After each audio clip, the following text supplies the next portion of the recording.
দিনটি ছিল ২১শে ডিসেম্বর, ঘড়িতে বাজে ঠিক ১১টা ৫০। সেই দিন ছিল প্রসাদময়ী নার্সারি অ্যান্ড কেজি স্কুলের ক্রীড়া প্রতিযোগিতা। আমি আসা মাত্রই দেখি পাপাদের খেলা শুরু হয়ে গেছে। পাপাদের স্কুলে খেলা আর আমি আসবো না, এটা কি করে সম্ভব? আর একটা কথা বলি, বাচ্চারা পারুক আর না পারুক, ওরা যে খেলায় অংশগ্রহণ করেছে এটাই পাপার সাথে মজা করতে করতে এখানে দেখো জিরোর বাচ্চাদের খেলা শুরু হয়ে গেছে। এত কম বয়সে এরা যে খেলায় অংশগ্রহণ করেছে এটাই অনেক। দাঁড়াও দাঁড়াও দাঁড়াও, এবার তো সোনা পাপার খেলা শুরু হয়েছে। সোনা পাপা কি কিছু হতে পেরেছে?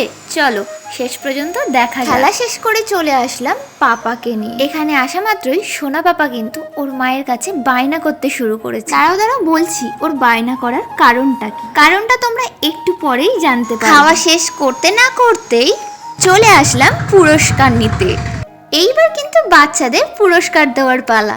আবারও বলছি, এরা কিন্তু অনেক ছোট।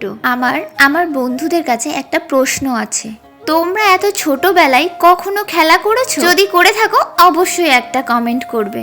এবার তাহলে পাপার বায়নার কারণটা শোনা যাক। অ্যাকচুয়ালি পাপা দুটো পুরস্কার পেয়েছে, যেহেতু পাপা দুটো পুরস্কার পেয়েছে ওই জন্য ওকে আরো এক্সট্রা একটা পুরস্কার দিতে হবে। সেই আবদারটাই পাপা তখন করছিল। আচ্ছা বন্ধুরা, বাচ্চাদের ভিডিওটা তোমাদের কেমন লাগলো? আমার ভিডিওটা তোমরা কে কোথা থেকে দেখছো অবশ্যই একটা কমেন্ট করবে। তোমাদের একটা সুন্দর কমেন্ট কিন্তু আমাকে অনেক উৎসাহ দেয়।